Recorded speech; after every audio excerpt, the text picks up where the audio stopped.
Hi there, and welcome to InsideTracks.co.uk. As some of you will know, we do a website which tries to give you information to help you trade smarter. We also do these videos, and we have a newsletter that gets sent out most days. In the newsletter, we tend to give you hints and tips on the flat racing of the day, things like the nap of the day, back delays, later backs, and long shot tips. And we also have a back delay section. So we do some analysis for you. If you want to join that newsletter, please do just go to the website and sign up. The crew that follow me, one of them has asked a question because we're in the jump season still. What is the difference when you are choosing a back delay over jumps versus when you're choosing a back delay on the flat? It's a good question because most of you know, if you watched any of my videos, certainly the flat is all about trying to find the edge. The edge being things like the draw, the fact that a track might favour a horse in the lead, etc. So there are certain things that I've shared already on other videos, and if you don't get enough out of this video, please look for them because there's quite a few telling you how to choose a back delay, when to get into backing it, how to exit the market, and so on. So there are lots of other videos, but in this one, I'm just going to address a particular issue, which is what's the difference? What would I do differently between choosing a back delay on the flat and choosing a back delay on the jump circuit over the National Hunt season? So let's start with the easier one of the two. What criteria can you use to pick back delays on the flat? As you're probably aware, again, one of the things you want to do with choosing a back delay on the flat is look for the edge that you're going to get. So one of the things that obviously would be good is if your horse is a front runner and has won from the front, because if it's a front runner, it goes out in front, and if it stays in front for long enough, it is bound to trade shorter, as opposed to a horse that sits around at the back and blasts through in the last 50 yards when its price will suddenly plummet. But if it doesn't make it, won't plummet enough, perhaps even to give you a good return. So front runners or prominent runners tend to be what you're looking for on the flat.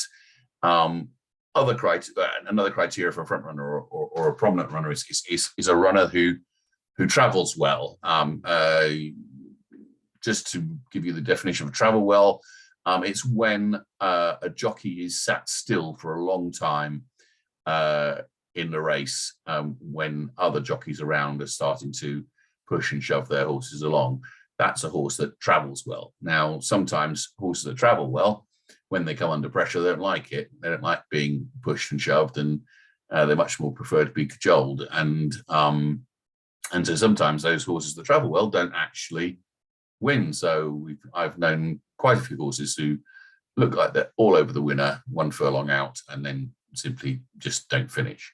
So, but front runners, or those that are prominent, or those that travel well, will tend to trade shorter.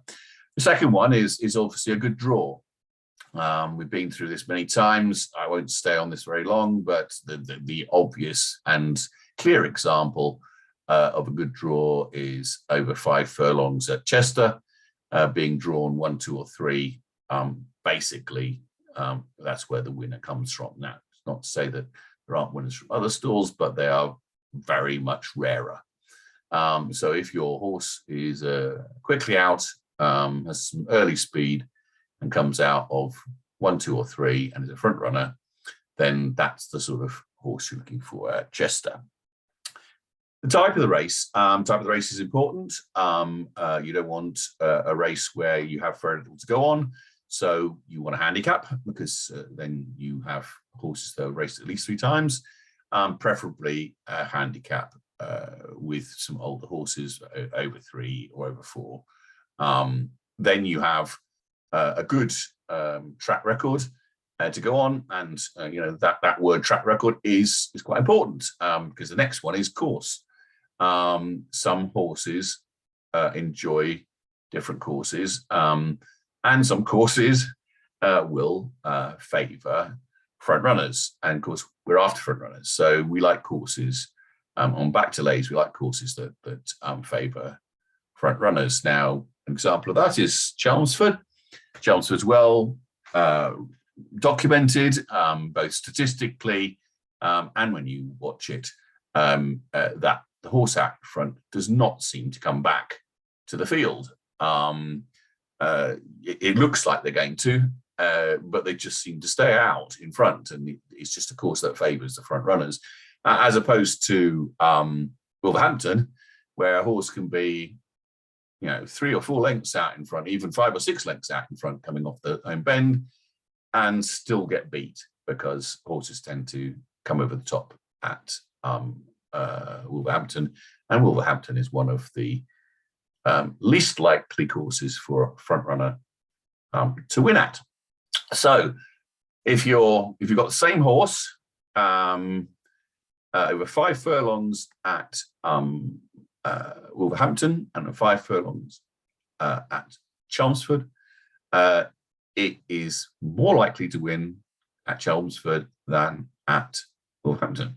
So it does matter which course your horse is running over or running on.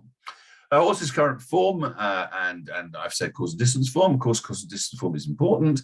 We just mentioned that. So if you are at Chelmsford and you have a horse in stall 1 who's quickly out and is front runner, then you'll look and see, well, has he won at course and distance before?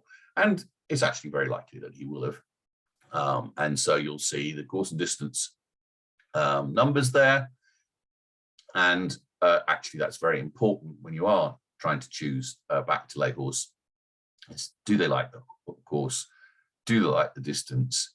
Because horses are very much creatures that like or don't like certain courses.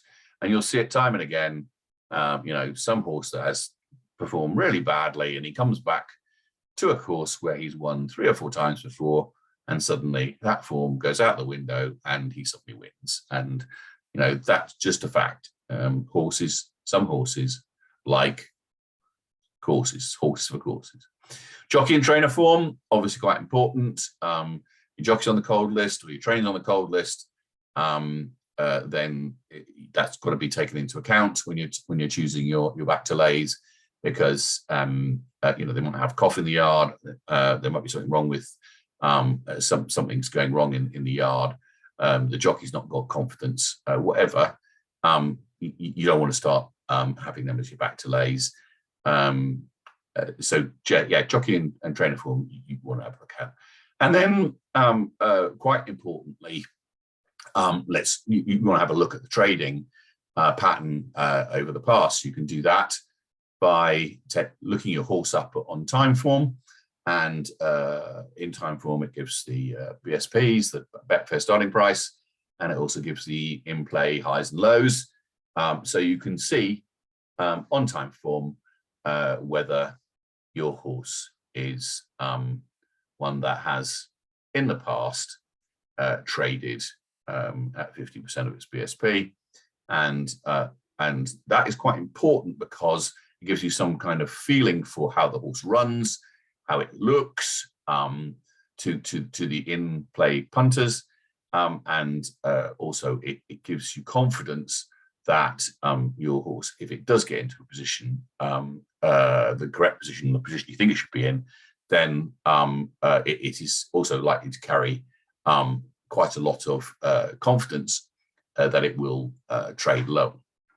And then the other most important things are the competition in the race, the number of runners, and the BSP. Knowing the competition is important, because if you have a horse in the race who is, clearly a favourite, then you know, a real clear favourite, like a 1-2 favourite, then you might well find that 1-2 favourite gets out in front and is never caught, and then your horse will never trade lower. In fact, none of the field will trade lower. So try to avoid races where there is a really clear favourite who could just take over, and none of the horses can keep up with it, and therefore will never trade lower. The number of runners, obviously, in a race with very few runners, again, you can have a runaway success with one runner, so it makes a difference. The prices are lower, also with a smaller field. What you want is a BSP really of 4.0 plus for your back to lay. And so if you're in a race where there's, say, only 3 runners, you're very unlikely to get that unless you're backing a deep outsider. And the BSP, as I said, needs to be 4 plus, really, preferably more like 5 or 6. It gives you a good chance.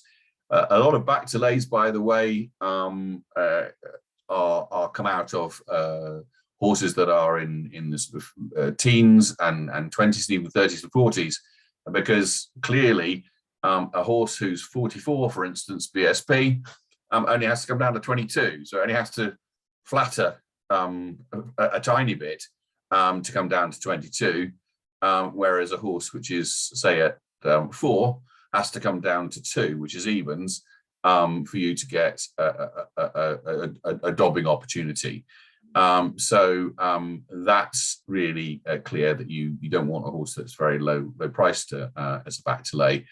I do talk about making money out of short price favourites, and there is a way of doing that, but it's not really, and it is a back to lay, but it is a different way of doing it. But look at that video, and you'll get more information on that. So in total, in sort of summary, most back to lays on the flat are in 3 or 4-year-old plus handicaps, and they're in sprints as well, short distance, relatively short distance.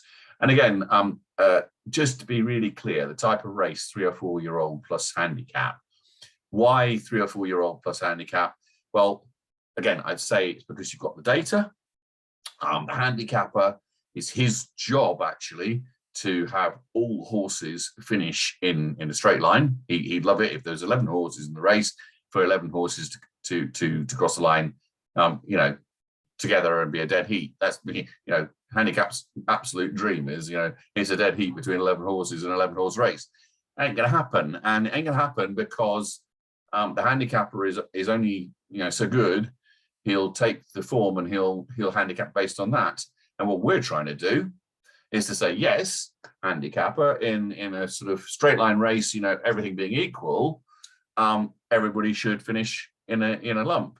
But they're not equal, and we know they're not equal because we're choosing a horse that's a front runner from a good draw on a course that is favours front runners, with a horse that's done well at the course, with a jockey and a trainer that's in form, with a history of trading to 50% of BSP, and so we've done all our stuff to give us that edge to say that the handicapper can never do, and the handicapper would never do, because he doesn't get to that level of detail. So what I'm going to do next is just to show you a few bits and pieces of the information I use that I've just talked about. So the first source of information that you might want to use is actually off our website. It's called TrackFacts. It's basically an analysis of all the different tracks, turf, flat courses. Of the flat courses, it's turf courses and all weather. And if you go to the different slots here, you can go to Wolverhampton, for instance, and as it shows you, it tells you the key characteristics of Wolverhampton, its left-handed course, blah, blah, and it tells you the draw bias and the pace analysis, and can tell you, for instance, one of the key facts I think about Wolverhampton, which is important, the extended 1 mile, particularly interesting as the stats tell us, it's almost impossible to make all. It's ranked 35th out of 39 UK courses for the number of 101 losers. So you can see that if you have a course and you look, I tell you about 5 furlongs, 6 furlongs, other courses, sorry, other distances. So you can read up quite easily and see what's going on and what is going to be good or bad for your selection. Next, a good information source for you is a website called informracings.org.uk. You can get one free race every day. The free meeting today is from Hereford, or you can pay a small amount each month and get all the race meetings.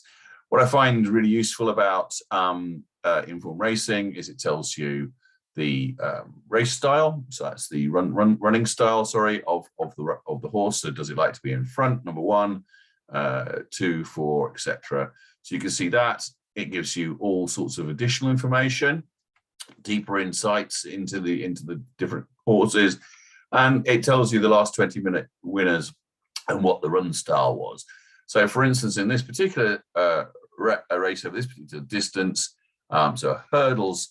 A race here over 2 miles 6. The last 20 races is that a horse that likes to be out in front or prominent has won. So this does give you a real insight into what's going on and good statistics.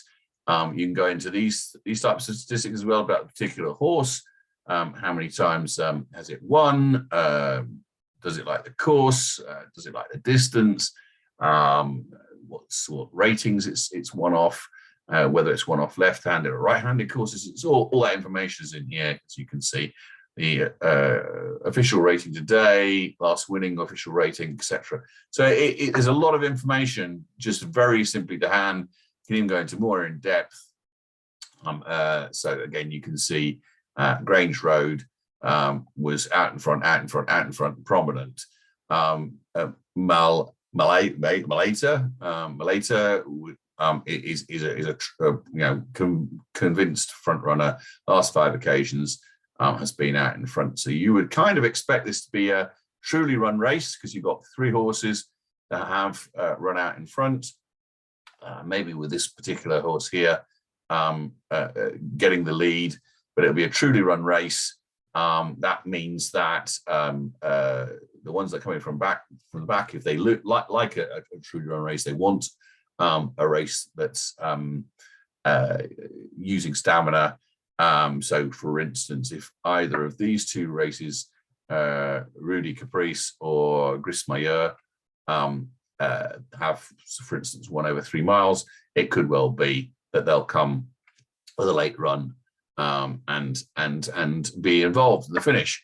But certainly, if you're looking for a horse who is a front runner, this one in particular would give you the clue and would be part of your analysis. So there's run styles. Does that horse like a right hand course? Yes, it prefers a right hand course, or it seems to. It's won over a right hand course, which is good news, etc. And it gives you sort of the official ratings, the grades of race that those horses have been in. So this is a class 4 at 6,000. This one's been over the sort of pretty better races, class 3, one at class 4. So again, here you go, all this information in one place that you can take hold of and use in your analysis. And of course, what you also want to know is when you're doing your analysis. So, for instance, today I looked at a race at Newcastle. I have been following what's called Loose Lips for a bit. I've tipped him before. I think he's got a chance of winning. Time form is not without me either. So Loose Lips was the horse I wanted to see. So I was going to actually put him down for a back to lay, 7 furlong race. 3-year-olds only. There's enough information there for me. So I thought maybe I'd do them as a back to lay. So then I went into time form. You put the name of the horse in here, and it will come up with the horse and everything about the horse, the pedigree, etc., owners and trainers. And then here's how he's done in these last few races. And you can see the BSP, the ISP is the standard SP that you'll see, 13-8. The BSP is the better first starting price, 2.88. And then you've got the in play high and low. So last time out, when it was quite a short price, it didn't really make very much difference. When it's a higher price, it came in and a lot. That came in not too bad. That was good. That was good. And that was good. So you can say probably last time out, and we know that from the analysis that I've done on the racing, he didn't like the 6 furlongs. It was badly placed at Wolverhampton and didn't really run his race. So if we put a line through that, you can say that he does tend to trade either decently lower or significantly lower than his BSP. So this is just one piece of information that you would use in your analysis to make up your mind. Is this a back delay that you want to do? So there you go. Flat, it's finding the edge, and those are the criteria. Now over jumps, clearly that you don't have a draw, and you don't have front runners rushing around the inside and taking the lead and winding up in front so easily. But jumps, you do have similar criteria, similar. So a history of trading to 50% of BSP is important, and being a front runner and traveling well and jumping well. So again, it's not so different being up there and particularly coming into the sort of last couple of hurdles. If your horse is up there front running and looking good, traveling well and jumping well, it will trade very much lower. And actually a lot can happen in the last 2 hurdles. And I've seen horses trading down to below 2, below, like 1.1. People think that the horse has won two jumps out, and it doesn't even finish in the first 3. The type of race, again, is important. You should have the history there. You should try and get as much history as you can. It's a bit more difficult with jumpers, because jumpers tend to do the National Hunt flats. So the bumpers, what they call the bumpers, then they go into hurdles races, novice hurdles, then handicap hurdles, and then they even graduate to chasing. Again, you have novice chases, and you have handicap chases. And then, of course, you have the graded races. So you've got a lot of different races in jumps, but what you're looking for is trying to get as much history of a horse jumping or performing in a similar race. So you want to see that they have done well over the distance, over the fences, whether they're hurdles or proper fences. Because that makes a big difference, because you see often, for instance, let's just take a simple example, the Grand National. The Grand National is the longest race of the calendar, 4 miles, 6 furlongs, 4.5 miles, sorry, 4.5 miles. And there isn't a race really very much like it. So when you come to the Grand National, a lot of the form goes straight out the window, because you're looking at people, you're looking at horses that have won over 3 miles and 3 miles 2 and 3 miles 4 and so on. But of course, another mile is a long, long way.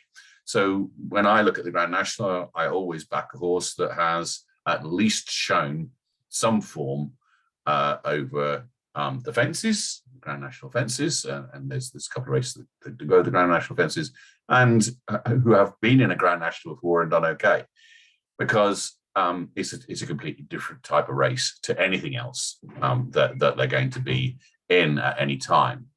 So the type of race is very important. Are they racing in something that they've shown form in before? Courses that has easy jumps.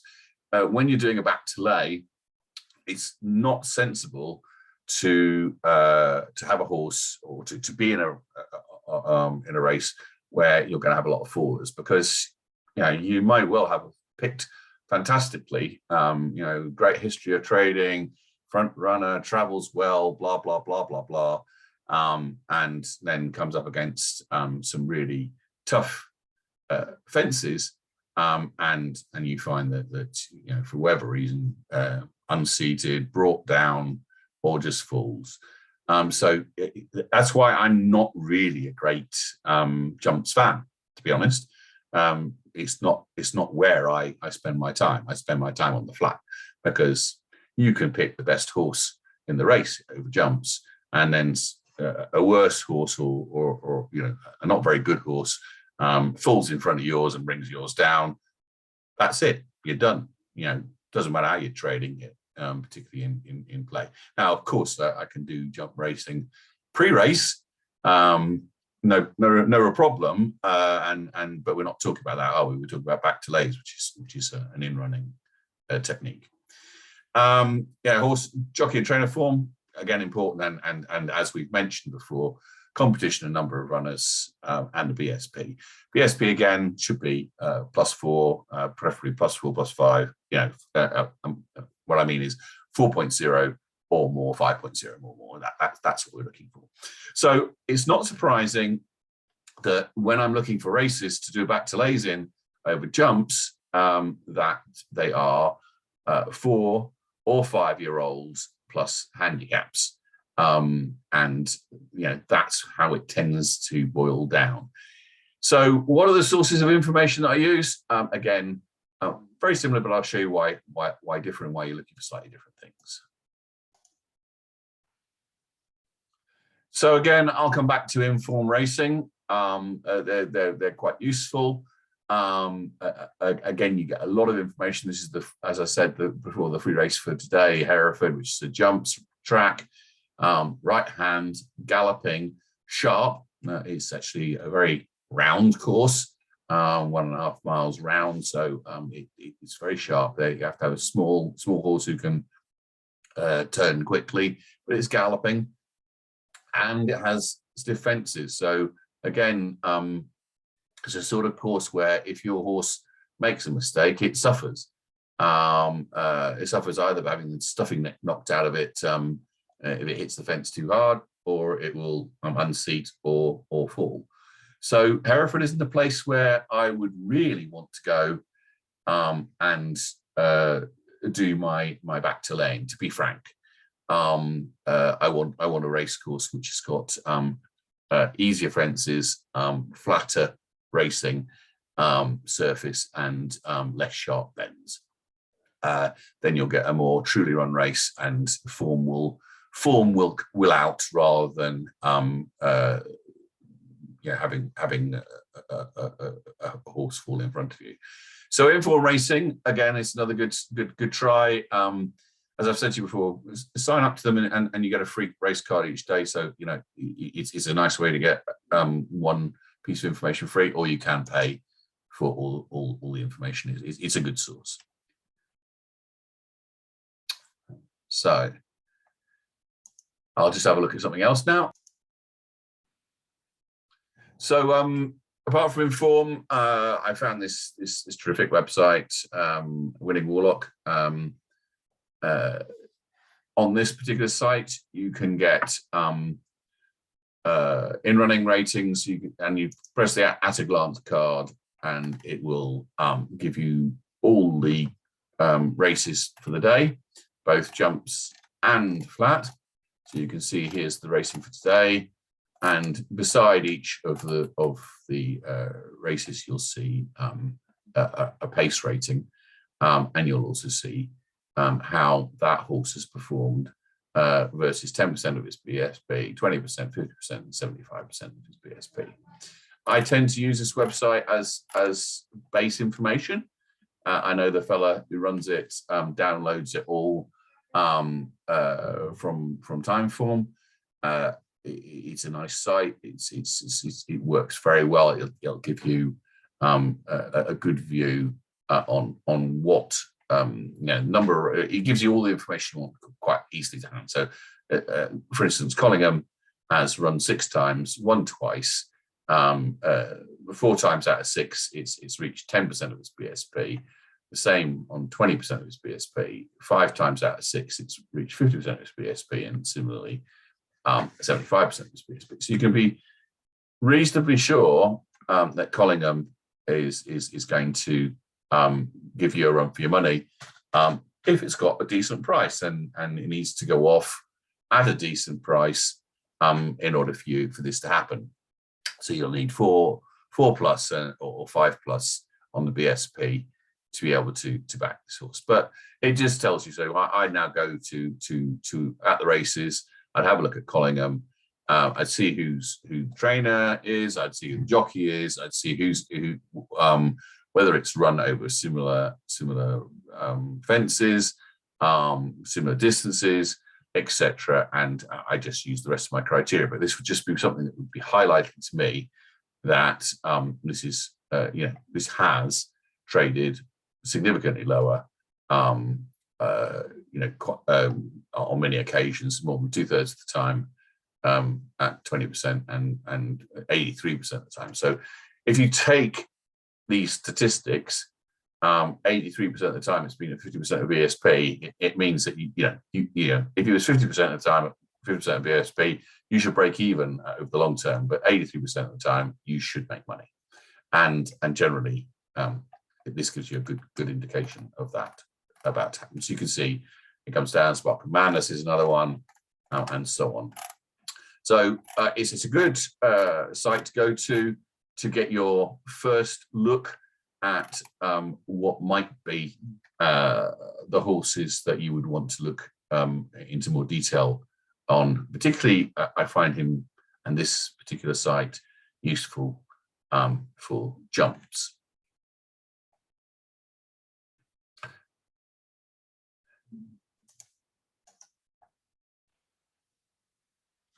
So again, our friend in the last site, he tells us that Collingham has basically traded lower, and we can see that in action here, where we can see the time before last he did particularly, but every time before that, that's a winner. That's trading lower. That's trading lower. That's trading lower, and that's a winner. And today, I'm not quite sure what he went down to, but he traded below 2, I think, today. So, Collingham was a good bet for a back to lay, and we can confirm what we see in other sites and pull together the data and see where we wind up.